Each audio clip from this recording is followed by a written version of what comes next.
안녕하세요. 보상가 배상TV 교통사고 전문 변호사 장슬기입니다. 오늘은 교통사고 간병비에 대해서 살펴보려고 하는데요. 교통사고 소송에서는 개호라는 말을 자주 사용합니다. 개호는 우리가 흔히 쓰는 그런 간병이라는 말과 동일한 개념인데 환자의 곁에서 돌본다는 뜻이에요. 그래서 개호비 역시 간병비와 같은 말인 거죠. 근데 자동차 보험 약관에 보면요, 간병비에 대한 기준이 매우 엄격합니다. 물론 최근에 약관이 개정되면서 일정 금액을 지급하도록 변경됐지만 과거에는 진짜 눈도 못 뜨는 식물인간이나 사지마비 환자들에게만 지급했었습니다. 그럼 소송에서는 이 개호비를 어떻게 인정하는지를 보면요, 교통사고 개호비는 크게 기왕개호비와 향후개호비로 나눠서 생각하시면 되는데요. 기왕개호비는 법원 신체 감정을 받기 전까지 수술 등으로 인해서 간병인이 필요했던 그 시기에 이미 지출한 간병 비용을 말하는 거고요. 향후개호비는 후유장애가 남아서 앞으로도 이 환자가 여명기간 내내 계속 간병이 필요한 경우에 지출될 그 간병비를 의미합니다. 또 신체는 멀쩡해서 보행 같은 건 문제가 없는데 정신지체 장애 등으로 인해서 일상생활이 어려운 경우에도 간병비가 인정될 수 있어요. 이런 모든 판단은 법원이 하게 됩니다. 결국 법원에서 판사님이 판단하기에 이 정도 환자 상태면은 간병인이 몇 시간 필요하겠다 싶으면 그만큼 인정해 준다는 거예요. 그러면 법원이 구체적으로 어떤 사건에서 간병비를 인정하는지를 보면요, 마비 환자뿐만 아니라 골반, 무릎, 발목 등 하체 부위에 수술을 한 경우나 정신지체 장애 등이 발생한 경우, 그리고 어린이 사고로 인해서 보호자가 반드시 필요한 상황 등에서는 간병의 필요성이 인정되고 법원은 보험사한테 간병비를 지급하라고 판결을 내려요. 근데 법원이 아무 기준 없이 간병 시간을 결정하는 건 아닙니다. 신체 감정을 하면 감정의사가 환자 상태를 보고 하루에 몇 시간 간병이 필요하겠다 이런 소견을 하거든요. 그러면은 그걸 토대로 판사가 보는 그 환자 상태 모두를 다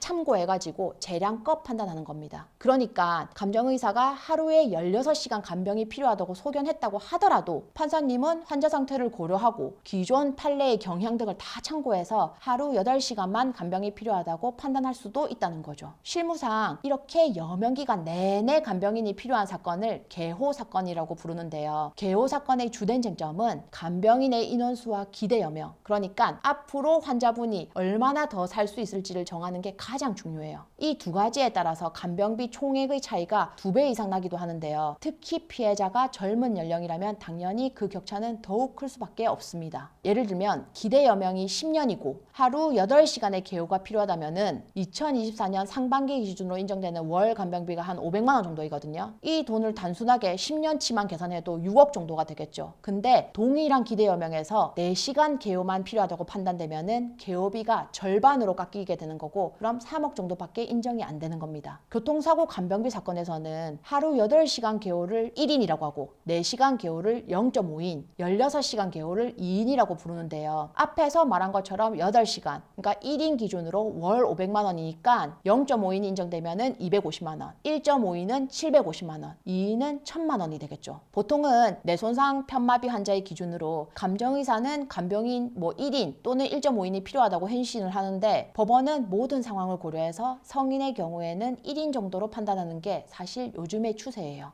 만약 감정 결과가 1.5인이 나왔다면은 어떻게 재판부를 설득하느냐, 그리고 어떤 변론을 펼치느냐에 따라서 그대로 1.5인이 판결될 수도 있고요, 1인이 판결될 수도 있는 건데요. 이건 역시 소송을 진행하는 변호사의 역량인 겁니다. 최근 저희가 진행했던 사건인데요. 초등학생이 교통사고를 당했고 마비랑 장기 손상이 있는 상황에서 감정 결과를 2인까지 받은 사건이 있었습니다. 저희는 왜 이 아이에게 2인의 간병인이 필요한지에 대해서 계속 주장을 했고요. 추가적인 사실조회 등을 하면서 법원을 설득해서 결국에 하루 1.5인의 간병인이 필요하다는 판결을 받으면서 총 30억 원 정도의 손해배상을 받은 사례가 있습니다. 이처럼 교통사고 간병비에 대한 판단은 어디까지나 법관의 재량이지만 그 법관을 설득하는 건 변호사의 몫이라고 생각하는데요. 그렇기 때문에 개호 사건의 경우에는 경험이 많은 변호사가 필요한 거죠. 교통사고 소송 결코 쉬운 소송이 아니기 때문에 현명한 선택을 하셔야 됩니다. 오늘은 교통사고 간병비와 관련된 법원의 인정 기준에 대해서 자세히 살펴봤는데요. 적극적으로 자신의 권리를 주장하셔야지만 최대의 보상을 받을 수 있다는 거 명심하셨으면 합니다. 혹시 오늘 영상과 관련한 궁금증은 네이버 보상가 배상 카페나 홈페이지를 참고하시거나 상단의 전화번호로 연락 주시면 언제든 친절한 상담 도와드리겠습니다. 오늘 영상은 여기까지입니다. 내일 또 새로운 주제로 찾아뵙겠습니다. 끝까지 시청해 주셔서 감사드립니다.